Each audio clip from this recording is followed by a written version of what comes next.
You are watching the 6th Annual International Temple Mount Awareness Day. Rabbi, this question is asked by Philip. Philip asks, planning around the building seems to focus on the design of the temple in existence around 2,000 years ago, and not the original Solomonic temple.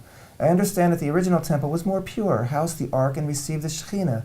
Can you please explain why the focus is not on rebuilding the original structure that Solomon built? That's really an excellent question. I would say, though, that what you refer to as the original or the first temple being more pure, housing the Shekhinah, was not an aspect or a product or the result of its design or it being the Solomonic temple. That is a result of the spiritual level of the people of Israel at that time, when over 1 million Jewish people, for example, were experiencing prophecy. The concentration of the indwelling of the divine presence was on a much higher level in the time of the first temple. Indeed, there was a much greater focus on the spiritual relationship with Hashem. That is absolutely true.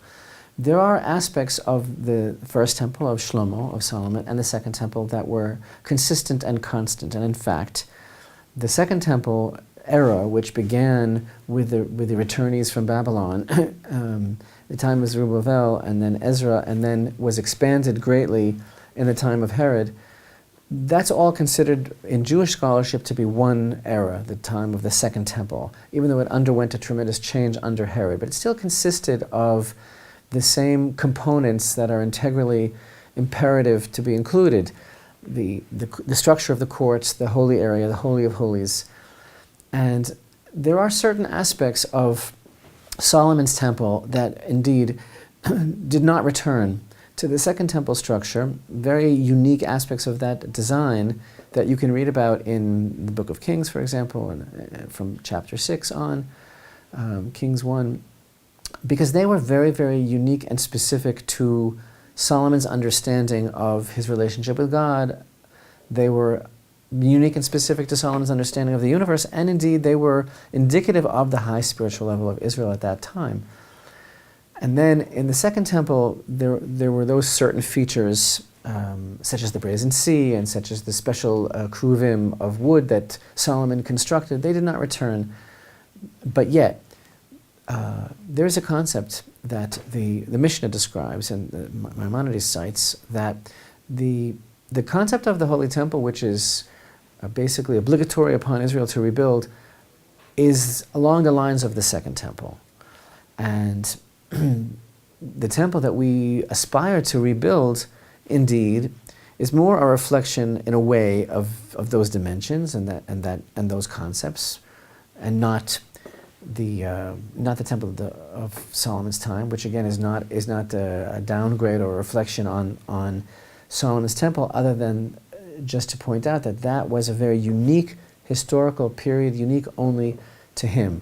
Another question that this kind of morphs into that you really should be asking, which is really interesting, is, but what about the third temple? Because the third temple, if we base it on Ezekiel's vision, is neither along the lines of Solomon's temple, nor is it along the lines of the second temple period, neither the beginning era or that of Herod, because the vision of Ezekiel is something else entirely. For example, the structure is vast, it's much larger. In fact, it doesn't even seem that it would fit in the present Temple Mount area. It's a very large structure, and there are many, many changes.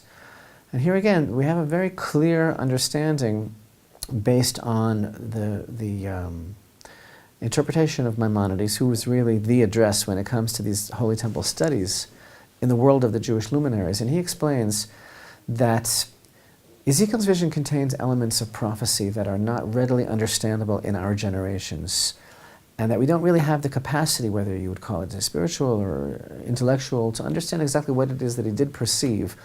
But that when the time comes when, as Isaiah says, that the knowledge of God will cover the earth like the water of the sea, then we will be able to kind of interpolate onto the structure that we've built those changes that Ezekiel saw that we don't yet understand. So Rambam explains, well, let's say that now we're beginning to rebuild the Holy Temple, and we can start right now.